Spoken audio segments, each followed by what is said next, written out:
El tema de hoy es presentado por el Ministerio Profecía para Todos, desde donde les queremos compartir esta frase que dice: dichoso el que lee y los que escuchan las profecías. Sucede que el reino de Israel se hallaba sumido en una terrible apostasía. Ellos habían empezado transgrediendo el primer mandamiento de la ley de Dios, cuando cambiaron a su Dios, Jehová, por Baal, el Dios de los fenicios. Entonces el pueblo, a consecuencia de esto, había caído en una espantosa corrupción moral. Se veían crímenes y todo tipo de degradación.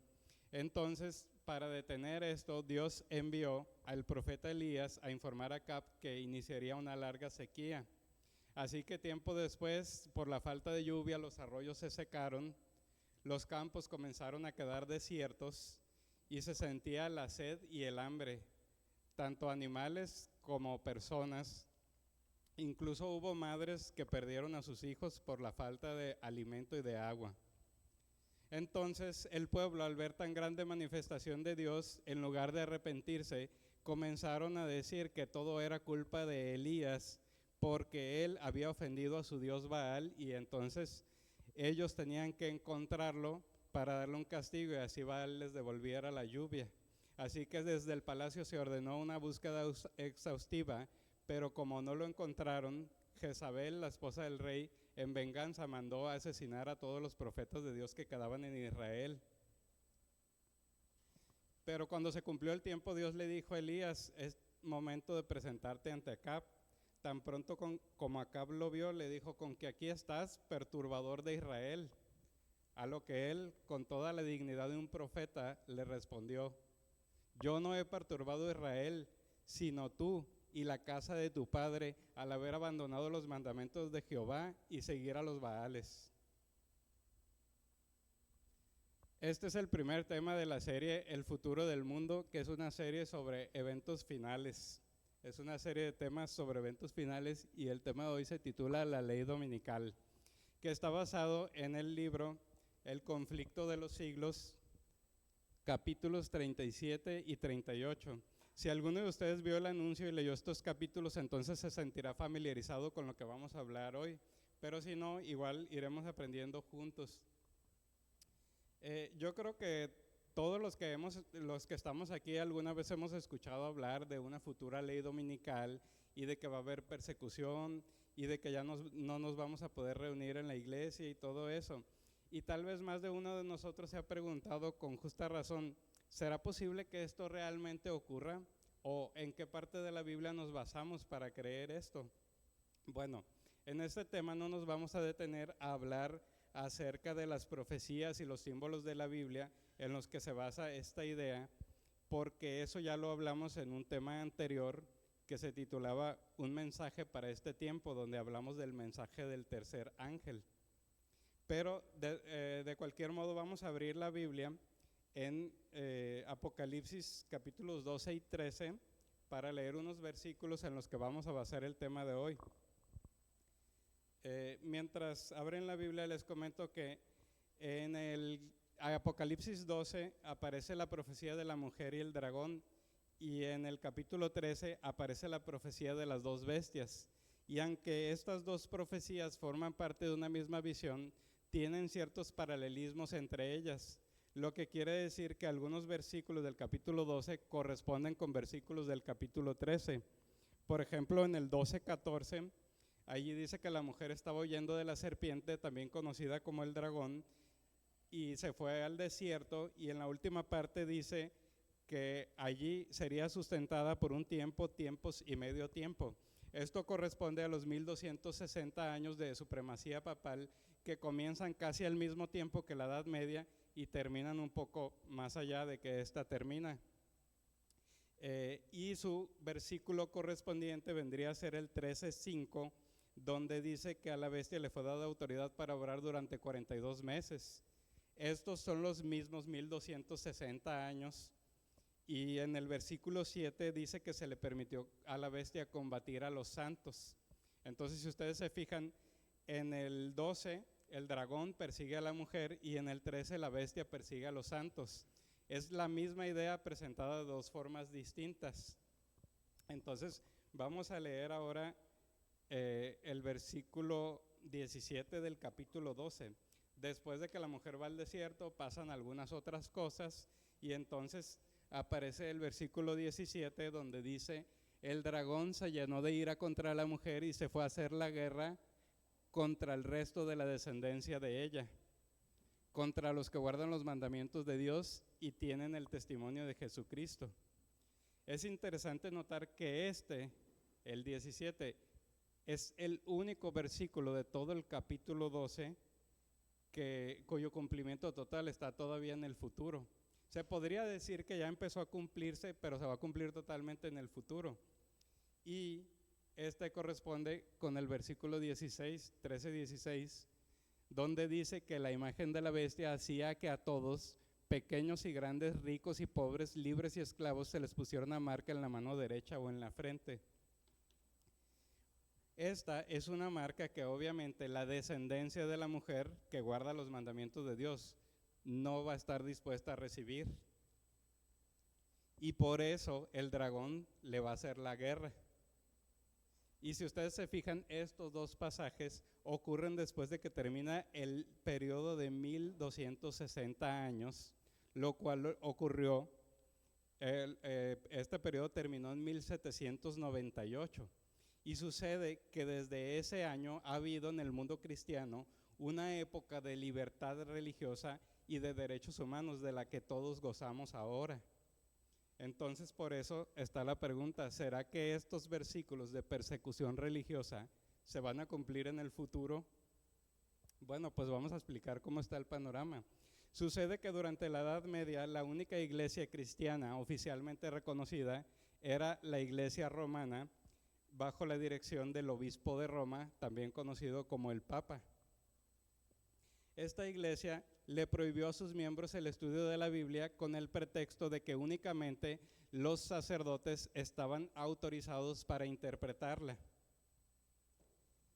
Y como consecuencia de esto hubo tinieblas espirituales en todo el mundo cristiano y la gente desconocía completamente o directamente rechazaba la ley de Dios. Así que hubo también una época de degradación moral donde se veían crímenes, violencias y por supuesto había mucha persecución religiosa. Entonces hubo hombres que se levantaron y protestaron contra esta situación y ellos dijeron: es que se le debe al pueblo permitir que estudie la Biblia. Así fue como surgieron las iglesias protestantes, cuya característica principal es que ellas promueven el estudio de la Biblia entre sus miembros.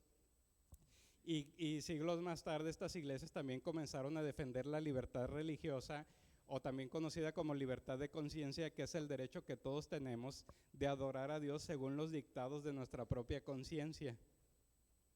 Entonces, viendo las cosas así, nosotros con justa razón podemos decir: bueno, yo entiendo que cuando únicamente existía la iglesia romana, las personas que estaban en contra de Dios perseguían a los verdaderos siervos de Dios en nombre de la iglesia.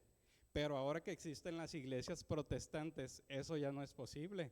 Ahora que todos tenemos la Biblia para leerla en nuestro propio idioma, eso no podría pasar. Bueno, pues saben que Satanás se propuso hacer que eso fuera posible. ¿Y de qué forma pretende hacerlo?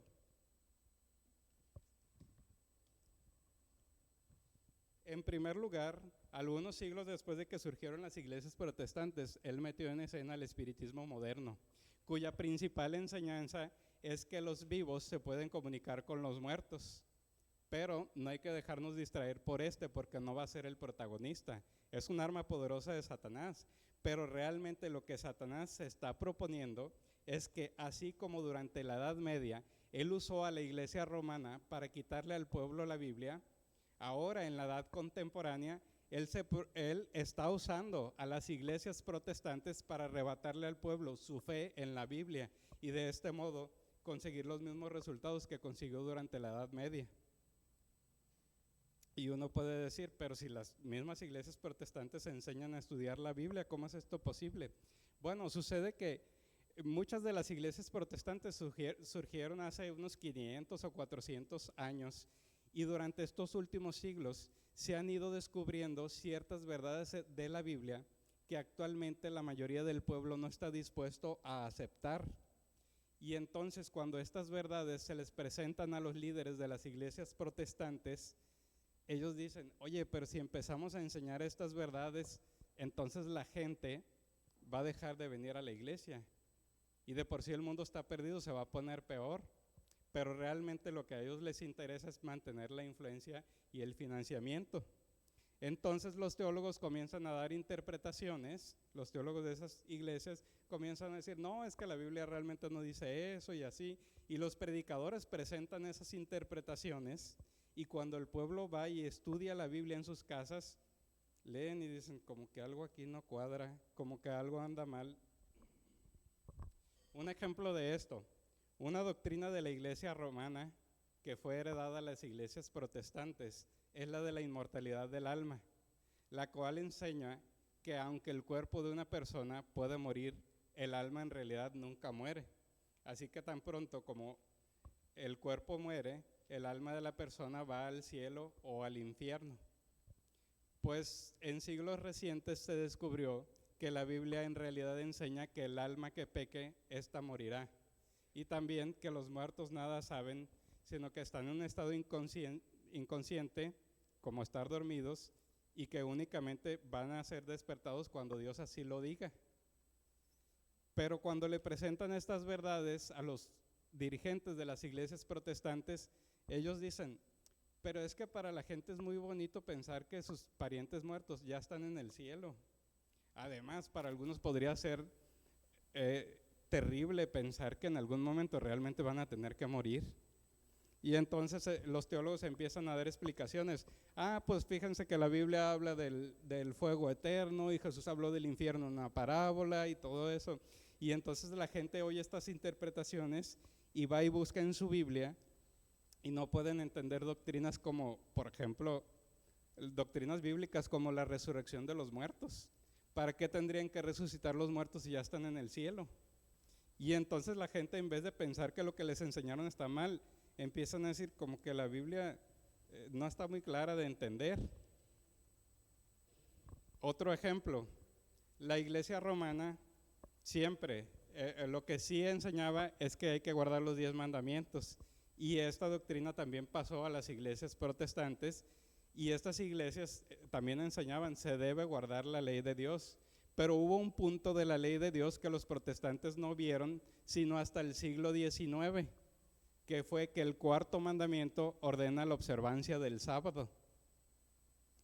Entonces, cuando se les presentó a los líderes de las iglesias protestantes que había que guardar el sábado, ellos dijeron, oye, pero muchos de nuestros miembros trabajan en domingo, trabajan en sábado, no van a querer aceptar esta verdad.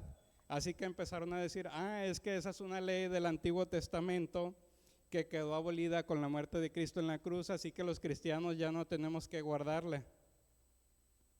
Y es así, por medio de esta mecánica, como a pesar de que actualmente la Biblia está al alcance de todos nosotros, realmente son pocos los que la aceptan como su norma de vida. Y muchas iglesias en la actualidad han negado doctrinas que son fundamentales en la Biblia, como la creación, la caída y el plan de salvación. Iglesias que se hacen llamar cristianas. Y lo que es peor, ahora los pastores les enseñan a sus congregaciones y los profesores les enseñan a sus alumnos que la ley de Dios fue cambiada o abolida. Y por medio de su actitud les dan a entender que a los que todavía obedecen esa ley son considerados merecedores de burla y de desprecio. Es así como Satanás se propuso usar a las iglesias protestantes para arrebatarle al pueblo la fe en la Biblia. Ahora, este último punto que mencionamos es tan grave que vamos a abrir un paréntesis para explicar un poco acerca de esto, de la doctrina de que la ley de Dios fue abolida. Esta doctrina, en primer lugar, se opone totalmente a la razón. En segundo lugar, ataca abiertamente la autoridad de Dios. Y en tercer lugar, produce terribles resultados. ¿Por qué se opone a la razón? Bueno, nosotros sabemos que nuestro país, como todos los países, tiene leyes y esas leyes regulan el comportamiento de sus ciudadanos. Y sin esas leyes ningún país puede existir. Entonces podemos imaginarnos nosotros que el Rey del Cielo no tiene una ley para gobernar a sus súbditos. Y aparte, ¿qué pasaría si nuestros pastores o los laicos en esta iglesia comenzáramos a predicar que la ley de nuestro país ya fue abolida, que no tenemos que guardarla porque esta ley limita las libertades del pueblo? ¿Verdad que el gobierno no nos dejaría predicar eso? Y entonces, eso significa que es más ofensivo predicar que se abolió la ley del país que predicar que se abolió la ley de Dios. Ahora, ¿por qué ataca la autoridad de Dios? Bueno, pues porque desde el mismo principio de todo, cuando Satanás se rebeló en el cielo, su propósito principal era destruir la ley de Dios. Y aunque fue expulsado del cielo, él continuó esa misma lucha aquí en la tierra.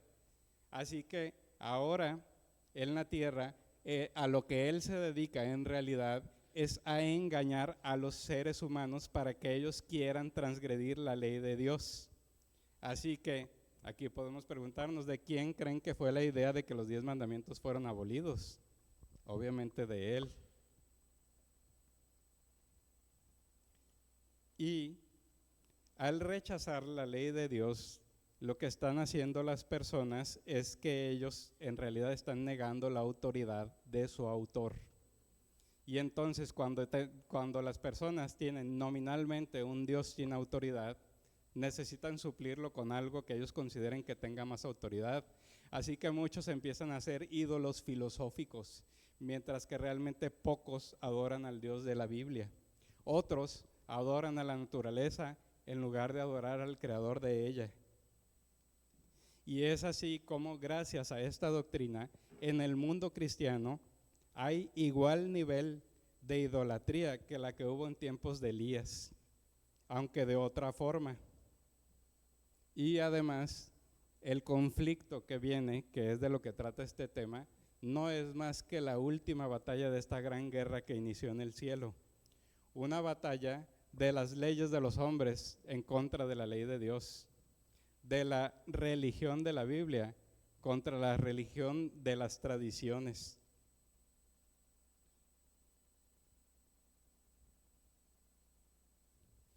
Y bueno, ahora, ¿por qué produce terribles resultados? Bueno, con esta doctrina, aunque Satanás diga que se abolió solo uno de los mandamientos, en realidad motiva a las personas para transgredir la ley completa.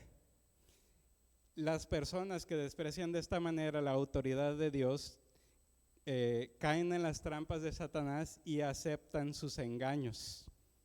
Y al mismo tiempo que ocurre esto, se burlan de la ingenuidad de aquellas personas que decidieron obedecer la ley de Dios y se entregan a sus deseos pecaminosos y practican pecados similares a los que causaron la destrucción de Sodoma y Gomorra. Así que esta doctrina ya podemos ver desde ahora que ha debilitado la responsabilidad moral y abrió las puertas a la maldad. Incluso con esta doctrina Satanás logró plantar su bandera en las familias cristianas, en las cuales se ve envidia, hipocresía, rivalidad y traiciones. Y tampoco podemos confiar en las leyes del país porque los tribunales están corrompidos y los jueces trabajan más bien por el deseo de ganancia. Muchos de ellos son intemperantes, son alcohólicos o dependientes de sustancias o de los juegos, y es fácil sobornarlos y engañarlos. Entonces, los principios religiosos que deberían ser el fundamento de nuestra sociedad ya no tienen fuerza en los países cristianos para detener la corriente del mal. Abundan en todos lados el crimen, los vicios, el fraude y todo tipo de maldad y perversiones. De este modo es como las doctrinas protestantes trajeron la falta de fe en la Biblia y el desprecio por la ley de Dios. Y de ellos es la responsabilidad por toda la maldad que abunda en el mundo cristiano.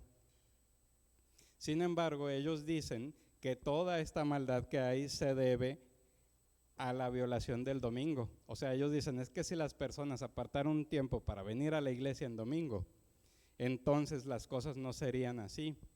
Incluso actualmente dicen que el domingo es el día de la familia, que además de ir a la iglesia, hay que dedicarle tiempo a la familia y estrechar lazos familiares. Y aunque eso es algo verdadero, lo combinan con una enseñanza falsa. Por lo tanto, nosotros no tenemos que apoyarlos en esa idea.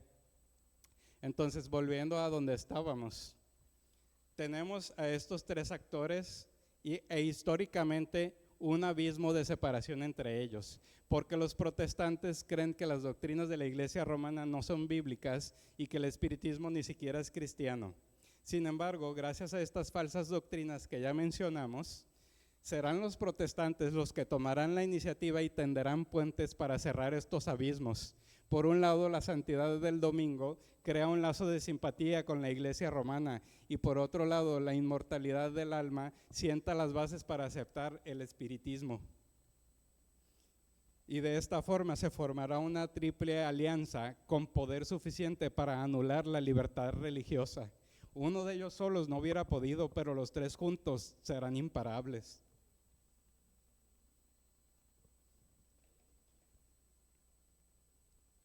¿Y qué tiene que ver el espiritismo en todo esto? Bueno, pues por el espiritismo se aparecen demonios fingiendo ser familiares muertos y hacen muchos milagros y señales que nadie puede negar. Y estos demonios dicen que creen en la Biblia y dicen que respetan las actividades y las instituciones de la iglesia. Por lo tanto, la gente cuando los escucha dice, es el poder de Dios que se está manifestando entre nosotros. De este modo, el espiritismo ha ido imitando cada vez mejor al cristianismo y para ellos es como si Satanás mismo se hubiera convertido en cristiano. El objetivo de Satanás con todo esto es unirlos a todos en un solo cuerpo bajo la bandera del espiritismo. Los de la iglesia romana creen en los milagros que obran los santos, así que serán fácilmente engañados por ellos. Y las iglesias protestantes que rechazaron su fe en la Biblia también van a ser engañados. Así, todos juntos, católicos, protestantes y mundanos, aceptarán esta nueva forma de religión sin verdadero poder para transformar el corazón y verán en esta unión un movimiento para la conversión del mundo entero. Ellos dirán que tal vez sea el momento de que inicie el periodo de 1000 años de paz y prosperidad que muchos de ellos han predicho.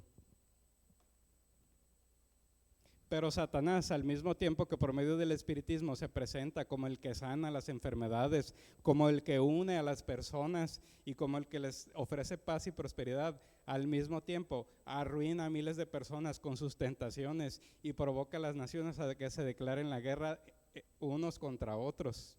Es decir, da una cara por un lado y otra cara por otro lado. Ahora bien, aquí viene una pregunta. ¿Será que Satanás puede influir en los elementos de la naturaleza para causar desastres? Para responder a esta pregunta tan solo necesitamos recordar la historia de Job, cómo cuando Dios le dio permiso, él en un solo instante trajo sobre Job invasiones, incendios, vientos y enfermedades. La lección que nos enseña esta historia es que Dios nos está protegiendo constantemente del poder del destructor. Por eso la mayoría de nosotros no estamos en la condición en la que estuvo Job. Sin embargo, el mundo cristiano se rebeló contra la ley de Dios y Dios hará lo que dijo que haría en la Biblia. Él alejará sus bendiciones y retirará su protección de aquellas personas que se rebelaron y que le enseñan a otras personas a rebelarse también contra la ley de Dios. Y entonces, cuando la protección de Dios se empieza a retirar de la tierra, Satanás tendrá total libertad para hacer lo que a él le plazca. Así que lo que va a hacer él es que va a hacer prosperar a unos según sus propósitos y va a traer desgracias sobre otros y les va a hacer creer que es Dios quien les está trayendo estas desgracias. Y de hecho, esta influencia de Satanás ya se empieza a ver porque Él ya está obrando en guerras, en huracanes, en tempestades, en inundaciones, en tsunamis y terremotos. Él es quien destruye las cosechas y después de esto vienen hambrunas y también propaga enfermedades y miles de personas son contagiadas. Todas estas plagas irán de mal en peor a medida que se acerque el fin de los tiempos. Es como dice en Isaías 24:5, se destruyó, cayó la tierra, porque sus habitantes traspasaron las leyes, quebrantaron el pacto eterno. Y entonces, ya que Satanás consiga todo esto, ¿qué más va a hacer? Él culpará a los que sirven a Dios de todas estas cosas. Él convencerá a la mayoría de las personas de que el problema que hay en el mundo es que se ofende a Dios al no descansar el domingo, que Dios está ofendido porque las personas no van a la iglesia en domingo y que por eso les está mandando estas desgracias. También convencerá a las personas de que quienes guardan el cuarto mandamiento hacen que se pierda el debido respeto por el domingo y que las desgracias no terminarán hasta que se promulgue una ley donde sea obligatorio guardar el domingo. Y una vez que se empiecen a promulgar estas leyes, le tocará el turno al espiritismo de entrar en acción.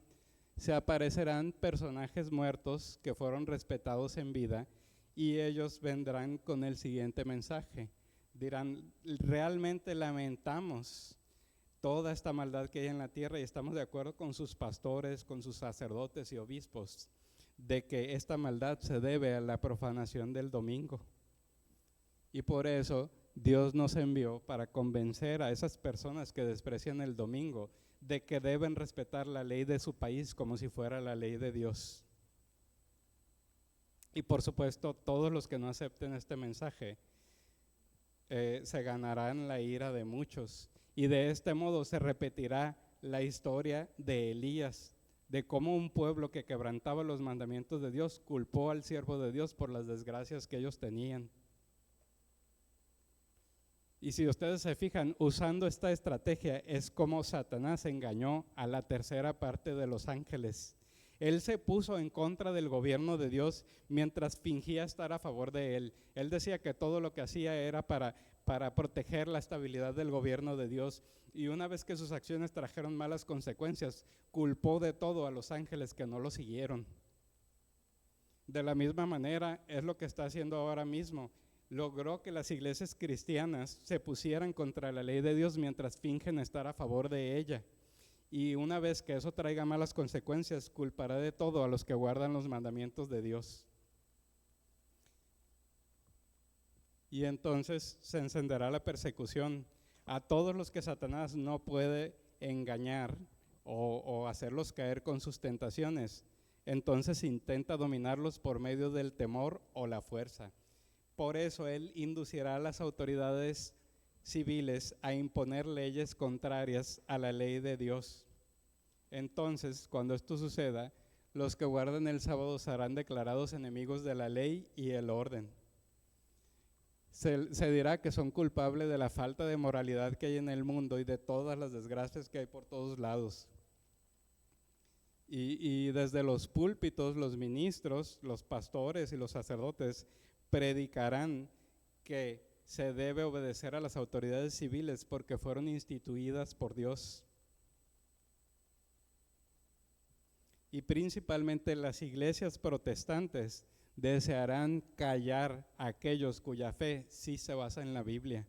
Entonces, por eso, estas iglesias se unirán con el Estado para obligar a todos a que guarden el domingo.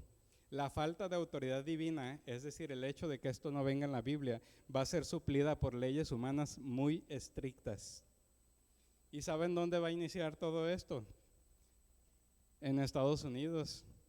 Allí los políticos se asegurarán de ganar la mayor cantidad de votos posibles, accediendo a las exigencias del pueblo de que se promulgue una ley dominical.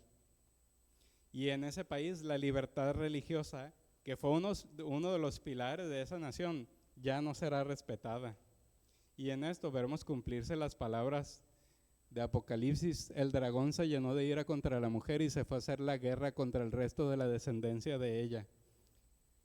contra los que guardan los mandamientos de Dios y tienen el testimonio de Jesucristo.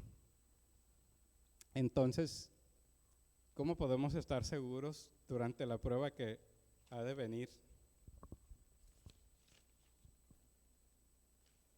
¿Será que cuando eso suceda obedeceremos a Dios antes que a los hombres?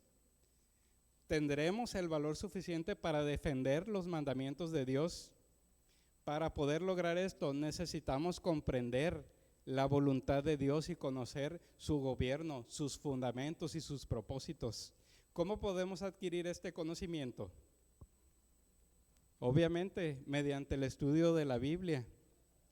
Sabemos que Satanás desplegará los más grandes engaños y obrará increíbles milagros, de manera que será imposible distinguir la verdad del error sin la ayuda de las Escrituras. Fíjense lo que dice Isaías 8, 19 y 20. ¿No consultará el pueblo a su Dios? ¿Consultará a los muertos en lugar de a los vivos? A la ley y al testimonio. Si no dicen conforme a esto es porque no les ha amanecido. Y la ley es la ley de Dios y el testimonio es el testimonio de los profetas de la Biblia. Lo que esto quiere decir es que las Escrituras son las que deben hablar en favor o en contra de cada enseñanza o de cada milagro que dice ser cristiano. Y estas mismas Escrituras nos mantienen a salvo de los falsos maestros y del poder de los malos espíritus. Por eso Satanás hace todo lo posible para evitar que nosotros conozcamos la Biblia y evitemos caer en sus engaños. Entonces, ¿qué tenemos que hacer nosotros? Bueno, aquí tenemos 3 deberes de todo cristiano. Número 1, dedícate a conocer la verdad. Muchas personas creen que no importa lo que uno cree si su conducta es buena. Sin embargo, es imposible agradar a Dios con ideas equivocadas cuando tenemos la Biblia a la mano. Por eso Dios nos dio su palabra para que sepamos lo que Él quiere de nosotros. Si no la investigamos, automáticamente la estamos rechazando y preferimos las tinieblas antes que la luz. La ignorancia no va a excusar a nadie ni lo librará del castigo por infringir la ley. No basta con tener buenas intenciones ni hacer lo que creemos que es justo. Tenemos que investigar en la Biblia lo que Dios quiere de nosotros. Siguiente, investiga la Escritura por ti mismo. Uno de los trucos favoritos de Satanás es atraer la atención hacia los hombres en vez de hacia Dios. Generalmente el pueblo considera guías a sus ministros, a sus pastores, sacerdotes u obispos, en lugar de estudiar las Escrituras por ellos mismos. Y luego, controlando estos guías, Satanás dirige a multitudes a su gusto. Y nosotros sabemos que la Iglesia romana dice que únicamente los sacerdotes tienen derecho a interpretar la Biblia. Y aunque la Reforma protestante trajo la Biblia al pueblo, actualmente las iglesias protestantes cayeron en el mismo error. Porque estas iglesias enseñan a sus miembros a aceptar las doctrinas únicamente como las interpreta la Iglesia. Así es como millones de protestantes no admiten nada que esté en contra de su credo o de las doctrinas de su iglesia. Y eso a pesar de que la Biblia está llena de advertencias contra los falsos maestros. Nuestro deber más alto es escudriñar las Escrituras por nosotros mismos y luego andar en la luz que ellas nos den y enseñarle a otros a hacer lo mismo. Cada día debemos estudiar la Biblia y con la ayuda de Dios hacernos nuestras propias opiniones acerca de lo que ellos dicen, no las opiniones de otras personas. Y esto aplica para nosotros también aquí en esta iglesia. Es bueno que escuchemos sermones o que leamos libros cristianos, pero si no comprobamos lo que ellos dicen en la Biblia, estaríamos cayendo en el mismo error. Por eso, cuando me toca participar, yo les digo, abran su Biblia y déjenla ahí abierta, para que ustedes vean y comprueben si lo que estamos diciendo es cierto, y vayan a su casa e investiguen lo que vimos aquí. Número 3, estudia siempre con humildad. Mientras hacemos nuestro mayor esfuerzo por comprender las verdades de la Biblia, recordemos que nuestra actitud siempre debe ser humilde. Las dificultades para comprenderla no se resuelven con métodos filosóficos ni con la confianza en uno mismo con la que muchos aplican el método científico. Más bien debemos acercarnos a Dios como un alumno que viene a aprender de su maestro. Comprender la Biblia no depende tanto de la capacidad intelectual, sino de la sinceridad de corazón con que uno la estudia. Por eso siempre se nos aconseja orar para que el Espíritu Santo nos haga sentir la importancia de sus pasajes. Y si nosotros cumplimos estos 3 deberes, vamos a pertenecer a este pueblo del cual habla el conflicto de los siglos, página 581, donde dice: Dios tendrá en la tierra un pueblo que sostendrá la Biblia, y la Biblia sola como piedra de toque de todas las doctrinas y base de todas las reformas.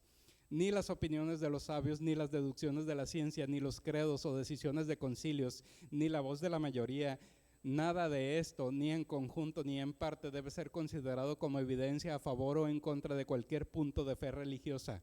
Antes de aceptar cualquier doctrina o precepto, debemos cerciorarnos de si los autoriza un categórico "así dice Jehová". Cuando llegue el tiempo de la prueba, quedará en evidencia quiénes realmente confiaron en la palabra de Dios y quiénes no. Es como sucede con los árboles, especialmente en los climas fríos. En verano no ves la diferencia entre unos y otros, pero en invierno unos pierden las hojas y otros no. De la misma manera, ahora no podemos ver claramente la diferencia entre verdaderos y falsos cristianos, pero cuando llegue el tiempo de la prueba, la diferencia se verá claramente. Fíjense lo que dice aquí en la página 587. Dejen que la oposición se levante, que el fanatismo y la intolerancia vuelvan a empuñar el cetro, que el espíritu de persecución se encienda, y entonces los tibios e hipócritas vacilarán y abandonarán la fe. Pero el verdadero cristiano permanecerá firme como una roca, con más fe y esperanza que en días de prosperidad. Es como dice en Jeremías 17:8, quien confía en el Señor es como un árbol plantado junto a corrientes de agua, que no teme cuando venga el calor, porque su hoja siempre está verde y nunca deja de dar su fruto. Y para terminar vamos a abrir Efesios capítulo 5, vamos a abrir nuestra Biblia. En Efesios capítulo 5, ahí vamos a leer un consejo y una promesa. Este es un consejo especial para nosotros en estos días. Efesios 5, en el versículo 15, viene el consejo. Dice: entonces mirad con cuidado cómo andáis, no como necios, sino como sabios. Aprovechad bien el tiempo, porque los días son malos.